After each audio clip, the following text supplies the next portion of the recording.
Welcome to my channel semuanya. Semoga kalian selalu diberi kesehatan dan dilimpahkan segala kebaikan. Oke, kali ini saya akan membahas film horor komedi Indonesia yang berjudul Pesugihan Sate Gagak tahun 2025. Baiklah, tanpa berlama-lama, mari kita mulai alur ceritanya.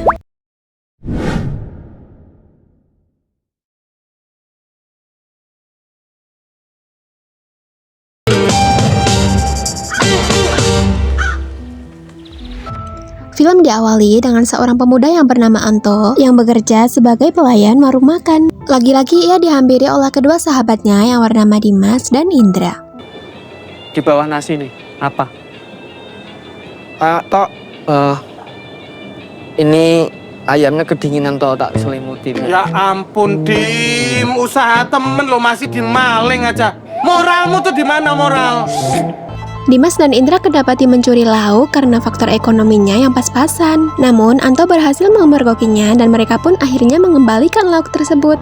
Tak selang lama, datanglah pemilik warung yang bernama Pak Slamet. Oh, pinjam uang. Wah, Toto, mau pinjem berapa toh? 150 juta. Matamu toh, ha? Pak Slamet yang mendengarnya pun terkejut. Mana mungkin ia mempunyai uang sebanyak itu? Anto pun hanya bisa pasrah mendengar pernyataan Pak Slamet. Karena penasaran, Indra dan Dimas pun menanyakan yang lebih rinci tentang uang tersebut. Kamu niat nggak sih rapi dengan anakku Andini? Andini ini anakku satu-satunya. Sederhana, nggak bisa. Ojo dipaksa. Wes ditabung wae duitmu. Duitmu sithik toh. Satu lagi. Mahar 150 juta. 150 juta, Bu. Serius, Bu? Mengetahui hal tersebut, Indra pun bilang kalau satu-satunya cara menjadi kaya instan yaitu dengan pesugihan. Dan salah satu pesugihan tanpa adanya tubal manusia adalah pesugihan sate gagak. Awalnya, Anto dan Dimas menolaknya. Tapi karena nggak ada pilihan lain, mereka pun mencoba untuk melakukan pesugihan tersebut. Pada malam harinya, akhirnya mereka memulai ritual di rumah terbengkalai. Tak lupa, Dimas juga merekam ritual tersebut. Setelah itu, Dimas dan Anto mulai membuat sate dan akan menjualnya kepada makhluk halus. Namun tiba-tiba, Indra datang tanpa menggunakan pakaian satupun. Anto dan Dimas pun syok parah melihat hal itu. Namun Indra berkata kalau ini adalah salah satu syarat dari ritual tersebut. Indra juga menyuruh Dimas dan Anto untuk melepas semua pakaiannya. Karena syok, mereka pun gak setuju akan apa yang dikatakan Indra. Mengetahui hal tersebut, akhirnya Indra pun memakai pakaiannya kembali. Ya udah, yuk mulai. Sate, satu tusuk 1 juta. Yang semangat. Sate, 1 tusuk 1 juta. Nah. A few moments later. Menyadari malam sudah mulai larut, mereka pun segera berkemas untuk pulang sebelum orang lain datang. Kini hari telah berganti, dan di pagi-pagi buta, Anto dihampiri oleh kedua temannya. Dimas dan Indra ingin memperlihatkan soal rekaman semalam, dan sungguh tak disangka, ternyata makhluk halus itu beneran datang. Indra pun lagi-lagi meyakinkan kalau semalam mereka menyanggupi syarat dari Indra, pasti ritual tersebut berjalan lancar. Namun untuk syarat-syarat lainnya, Indra belum mengetahui. Tapi semua itu ada di dalam buku Mbah Jati, kakek dari Indra. Akhirnya, mereka pun memikirkan cara agar bisa mendapatkan buku tersebut.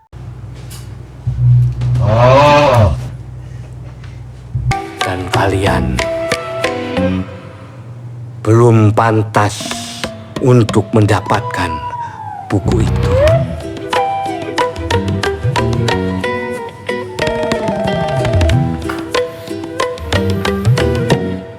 Kau Bintang Balado, kataku boleh.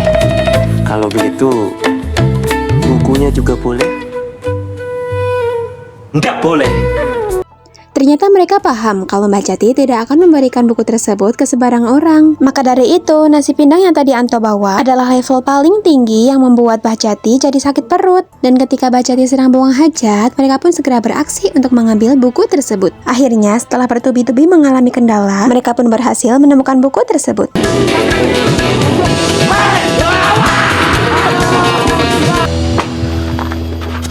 Posisimu, Dem. Namanya buru-buru. Setelah membaca semua syarat-syarat tersebut, mereka pun sepakat untuk mempersiapkan ritual pesugihan itu. Dan langkah pertama, mereka harus mencari Gagak. Dimas pun mengajak teman-temannya untuk mencari Gagak di dalam pasar. Dimas mengajak mereka menuju ke kios barang anti pecah. Mereka ditemui oleh seseorang berkostum minion yang menanyakan tujuannya untuk datang kemari. Dikira anaknya, ternyata orang ini adalah pemilik kios tersebut. Dimas dan teman-temannya akhirnya to the point untuk membeli Gagak di tempat ini. Dan setelah sekian lama bernegosiasi, akhirnya mereka pun diperbolehkan untuk membeli Gagak tersebut. Scene kini beralih di malam hari, dan mereka bertiga pun akan segera memulai ritualnya. Karena memilih tempat yang banyak hantunya, akhirnya mereka pun sepakat untuk melakukan ritual ini di dalam kuburan. Dan kini mereka bertiga melakukan ritual tersebut dalam keadaan telanjang. Sate 1 tusuk 10 juta. Sate 1 tusuk. Ini apa? Mau sate, Om. Om, review.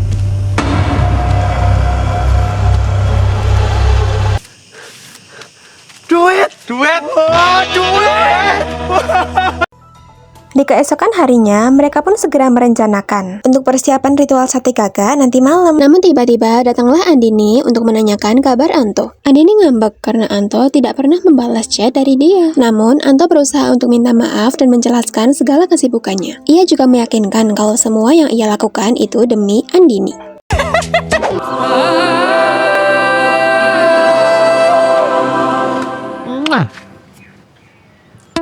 Agak kasar gitu ya, Dek.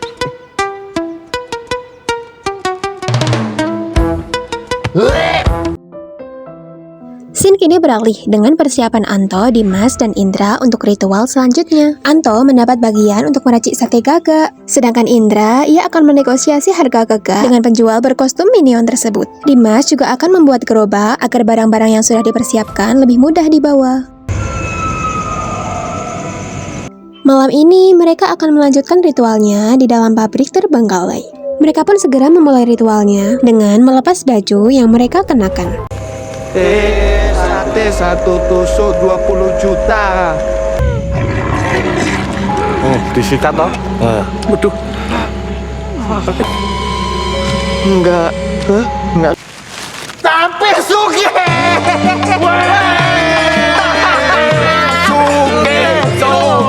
Sugih.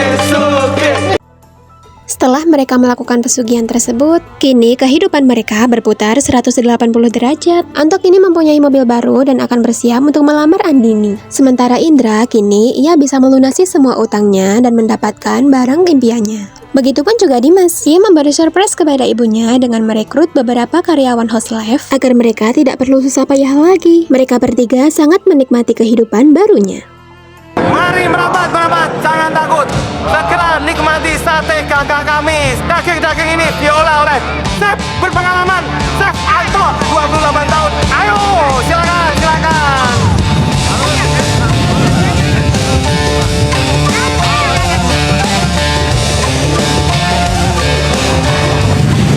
Anto yang sudah 30 tahun berkarir di kapal tak berpenumpang. Ayo. Walaupun masih muda, tapi dia sudah berpengalaman lama. Silakan.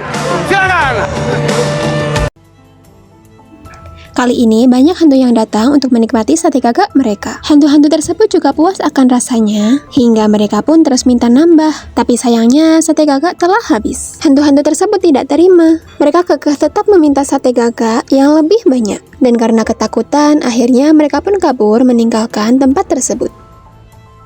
Scene kini berpindah dengan kehidupan mereka selanjutnya. Kini Anto berhasil menikahi Andini dan membeli rumah baru. Hal itu juga dirasakan oleh teman-teman Anto. Mereka berhasil sukses dan mencapai impian mereka. Namun di sisi lain, mereka sering menemukan hal-hal yang janggal dalam kehidupan mereka. Namun mereka tak terlalu mempermasalahkannya. Namun tak hanya mereka, ternyata Andini juga sering dihantui oleh pelanggan sate Gagak suaminya. Andini pun menceritakan semua yang dialaminya kepada Anto, dan yang bisa Anto lakukan hanyalah menenangkan istrinya tersebut.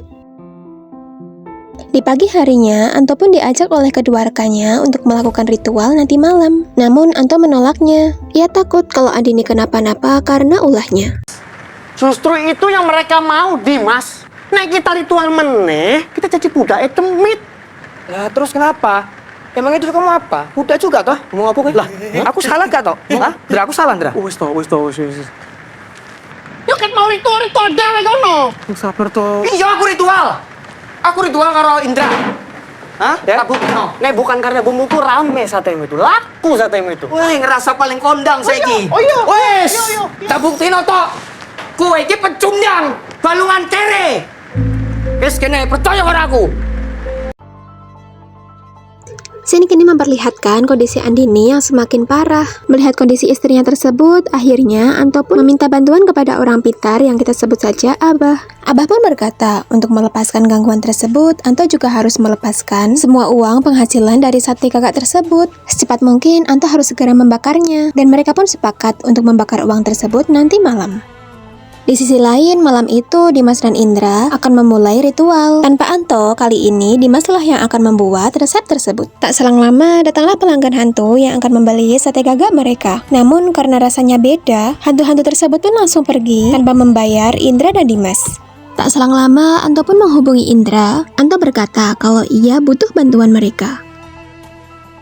Malam itu, ayah dan ibu Andini mendatangi rumah Anto untuk menjenguk anaknya. Mereka pun syok parah ketika melihat kondisi Andini.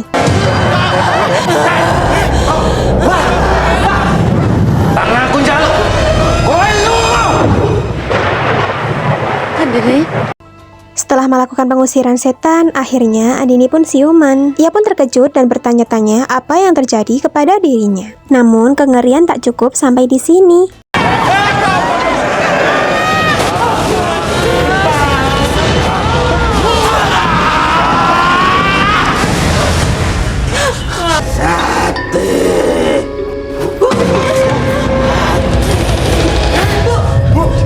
Aku yang kesurupan, Bu. Aku minta soto pakai emping. Tak selang lama, datanglah Indra dan Dimas. Mereka pun heran akan kericuhan yang terjadi di rumah Anto.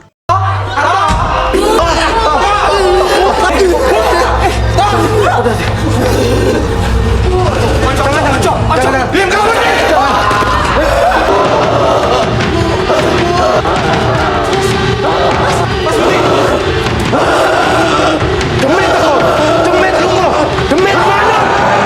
Kini keributan semakin menjadi-jadi. Terdapat banyak hantu di luar rumah Anto yang ingin membeli sate gagak. Dimas dan Indra pun segera menahan pintu agar hantu-hantu tersebut tidak bisa masuk.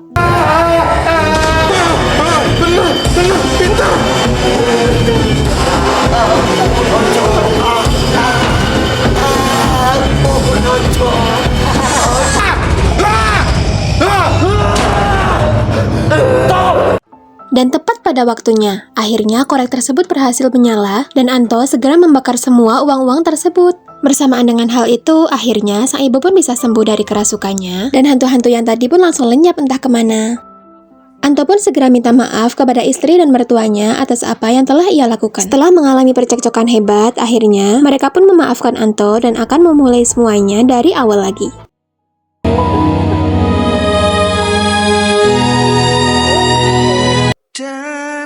Lupa kalau semua itu nggak ada yang instan. Tapi yang ngono, urip kuwi selalu ono misterine. Yang instan pasti ada akibatnya. Bu, maafkan anakmu. Aku salah ngambil keputusan. Tak pikir dengan cara ini bisa bikin ibu bahagia. Dimas. Yang ngono kuwi memang gampang banget kena kuda. Apalagi zaman saiki. Segala hal harus dicek lagi kebenarannya. Nggak ada kata aman kalau sudah coba yang namanya pesugihan. Lagian, ya cuma wong goblok yang mau pakai pesugihan. Ya kayak aku ngene iki. Goblok, elek banget bahkan.